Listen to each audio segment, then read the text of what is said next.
What's going on, guys? Welcome to another video. Now I've got a question to ask you. If you were a console developer, would you create a reveal event, release your new console, and then would you release footage for a game that you know isn't actually a game, but you want people to think it's a game? Because that's basically what Sony have done. I'm a little miffed off with, I feel a little bit mugged off by Sony, if I'm being honest, because during the event, the PlayStation 5 Reveal event, which we all watched, I imagine if you watched this video, you clicked on it, you watched the reveal event, you watched the games that were released.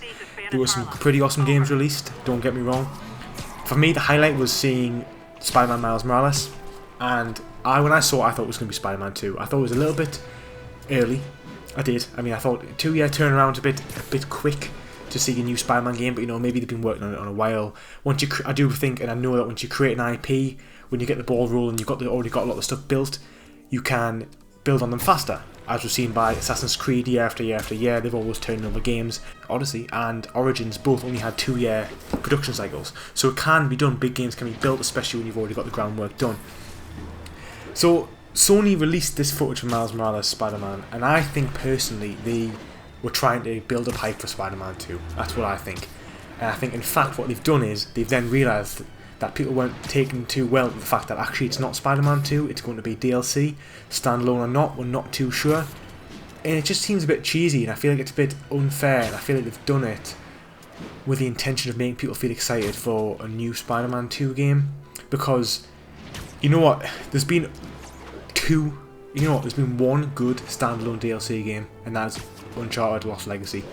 Yes, they did that well, and to be fair, it was a first party Sony company that did that, being Naughty Dog.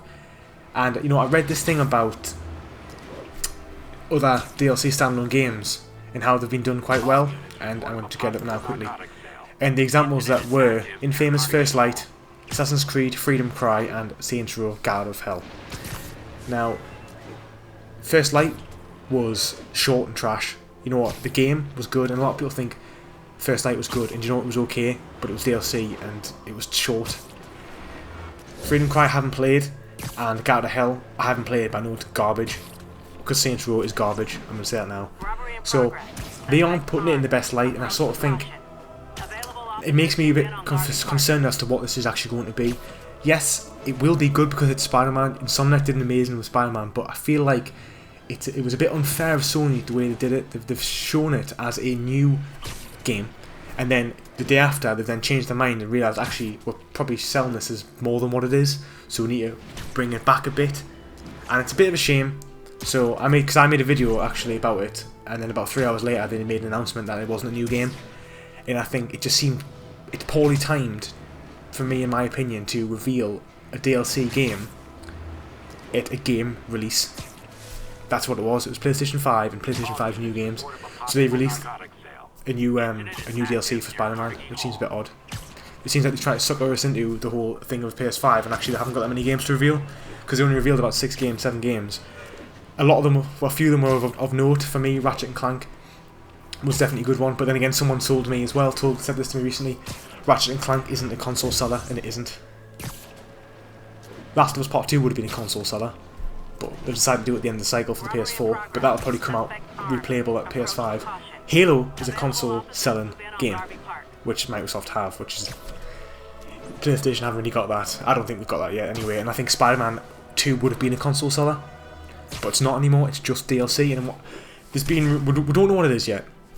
There is discussions online, because that's all the art at the minute, to my knowledge, that's going to be either standalone DLC completely, so it'll literally just be a standalone game like Lost Legacy, it'll be shorter, with similar mechanics, you know, Spider-Man mechanics, you play as Miles, or it will be a remastered Spider-Man game, so the original game of 2018 remastered and put into with DLC at the end. So you get the Spider-Man game, you'll get your City Never Sleeps DLC, and you'll get the Miles Morales DLC afterwards, or as an extension afterwards.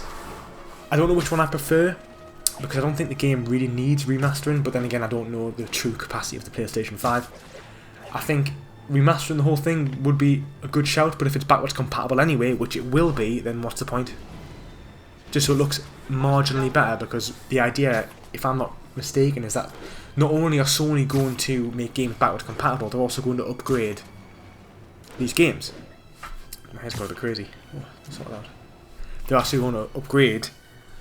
They're also going to upgrade these games as well, so the games will be upgraded at launch, so why would you need a remastering?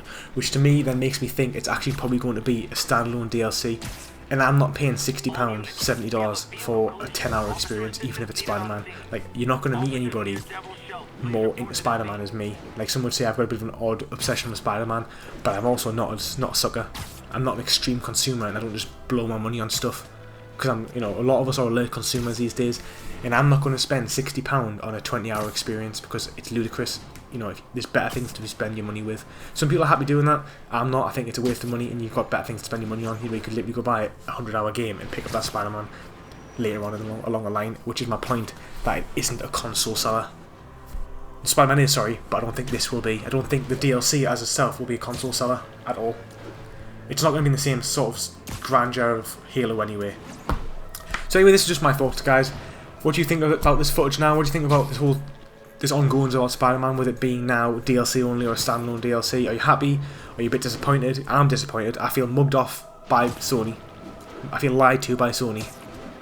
And I feel like they backtrack now, and they were selling us on something they were never going to deliver on, which is just terrible marketing, and it's not setting Sony in a good light for me going forward. But hey ho, let me know what you guys think in the comments down below. Thanks very much for watching. Please like and subscribe. Don't forget to turn the notification bell on to keep updated with my content. And as always, take it easy.